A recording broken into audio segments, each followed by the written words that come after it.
Hello everybody, I'm Van Stewart. And I'm Jen Stewart. And welcome to our first video for February 2025 for our travel channel. We've had a really busy time, lots of stuff to talk about with you guys, some really interesting things. But this video is going to be titled Mayan Vacation. We went in September of 2024 to the Riviera Maya. We stayed in the Quintana Roo area of Cancun, well actually it's south of Cancun in Mexico. It was a great vacation, a lot of fun. But there are some good points and bad points, and we want to talk about everything to give you guys a full picture of what it's like to go there. Now, as I said, we flew into Cancun's airport, but there was a lot that goes on to that too. We want to talk about that, just that aspect of getting a passport, getting your visa, getting down there, and once you get off the plane, everything that has to happen. So let's take it from the beginning. First of all, we are flying out of Chicago's O'Hare Airport to Cancun, Mexico. Great flight, nonstop, 4.5 hours.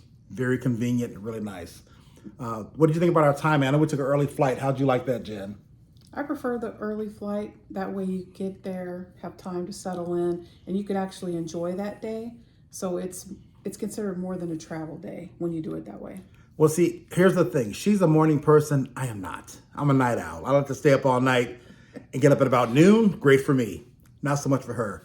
So our flight left at about 7 a.m., I want to think. So we're about an hour and a half ride to the airport, more or less. Going through security, going to check our bags. We had to leave our house at about 3:34 a.m. I was not liking that at all, but we made it happen. So we get to the airport, we get checked in, go through all of that, get to our gates, which was really nice. And I forget who we flew. I want to say we flew United, I believe. I think it was United. Smooth flight, uneventful, very nice. Now, as you know, Mexico is a different country, so you have to have your visas. Not a problem. We took care of that pretty easily. And when you get there, customs was really seamless too. They didn't harass us or give us any extra headache. However, once you get off the plane in Mexico and you get your bag and you go through security and customs, which is not too bad, they do have banks along the gate when you walk out. So you can exchange money or get some pesos if you want to. We opted to exchange money because we're staying at a resort and we didn't know if there was going to be a bank on the resort. So we got, I want to say $500 worth of pesos, and we figured we can always get more if we want to later. As you're leaving the banking area, you have to walk through a corridor. And I had heard about a new tax they had just installed in Mexico on people visiting Cancun. I'd heard about it, but I didn't know how they're going to assess that. Do you pay when you land? Do you pay when you leave, when you come home? I wasn't sure. So as you're leaving the gate, going out to where the vehicles were, there are people just kind of hawking you down, trying to get your attention, tell you to come over here, come over here. I thought those were the tax folks. So they said there was a kiosk to pay your tax. Those are people selling you timeshares and selling you tourist trips. And they will take lots of your time and money if you let them. And they caught us. Correct. So we ended up listening to the spiel for about half an hour before we realized that these aren't the tax folks. They're selling us a timeshare. We already have a stay, so we didn't need a timeshare. So that wasted about half an hour of us talking to these folks. We got through that, and then you have to go outside. I recommend that you pre-book your travel to your resort if you're going to go to Cancun. There are cabs there. There are lots of people there, private cabs, company cabs. But our Spanish is very poor. I wish my daughter and my son were with me. Their Spanish is fluent, but mine is not. So you have that problem of communicating with people. Now, luckily, I think you noticed where our van was, didn't you? Correct. Yeah. Jen knew. I was looking around. They said a green van would be there waiting for you. We come out of the airport and I see about a dozen green vans. I'm like, yeah, this is not going to be good. This is not. I don't know how you spotted the van. They had shirts on that I had seen worn in videos that we had watched prior to leaving. So I noticed them. Get a good wife to go with you guys. It helps. So she picked out the van. She noticed the van. We went up to the guys and we said, hey, we're going to the Mayan Palace Resort. Are you our van? And there was a big van, lots of people on there. And they said yes. So we get on and we have the ride to the van, ride to the resort. It was about 45 minutes, I'd say. Yes. And you get to see a lot of the area when you leave the airport. You know, Cancun's a big city, but you're going out of Cancun, south for about 40 miles or so south, and you get to see quite a bit of the area. Some of it's a little bit depressed, some's not so nice. But as you get closer and closer to the resorts, you see that the Playa del Carmen area is full of these kind of resorts. The whole Quintana Roo area is just a resort town. There's one after another, after another, after another resort. And we stayed at a resort complex run by a group called Vidanta. And you see Vidanta everywhere. The fact they give you these bracelets you have to wear in case you leave the resort so you can get back on that says Vidanta.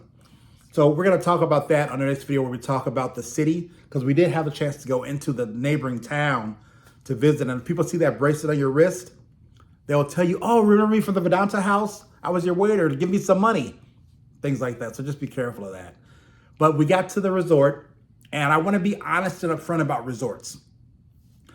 This resort complex was huge.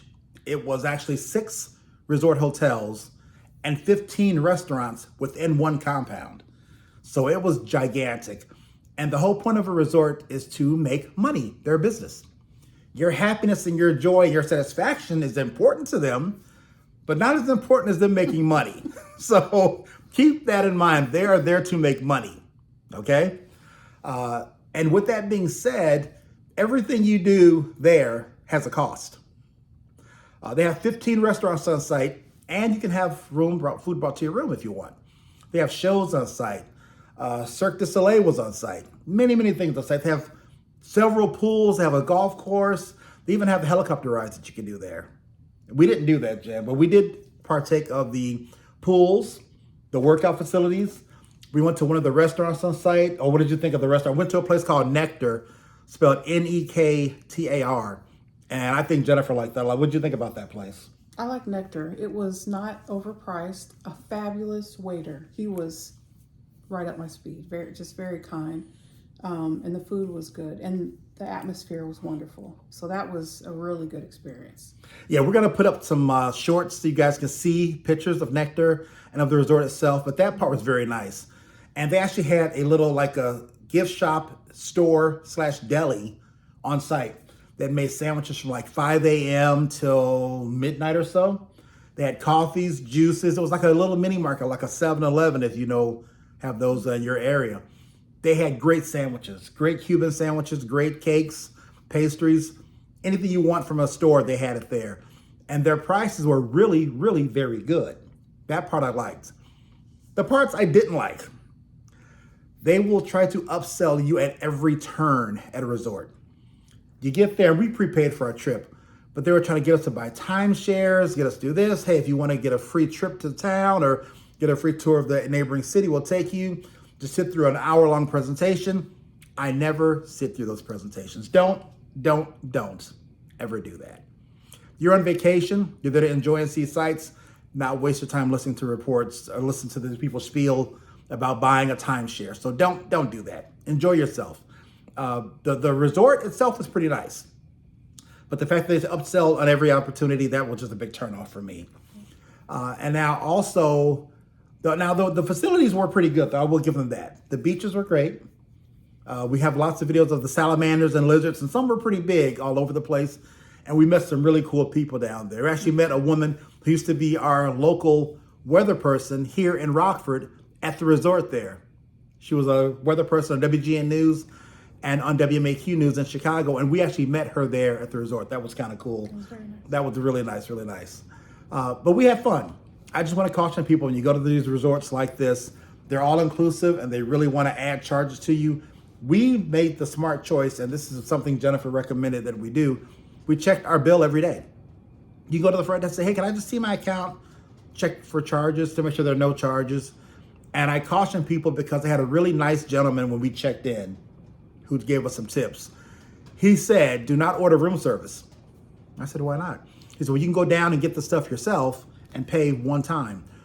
Or you can charge it to your room and they'll pay you a room delivery charge on top of the food charge, on top of a service charge. So you're paying 3 times for the same meal when you just walk downstairs and get it yourself. So that's one thing that we noticed at checkout, even when we were in there to probably, get new towels and things like that. There were customers there who were upset and speaking to the service people about their bills, and that's because they put everything on the room, but it wasn't reconciling with what they had purchased. And so one of the things I learned when I was in St. Lucia, after seeing other people go through this, was to check your bill every day and that way you know what charges.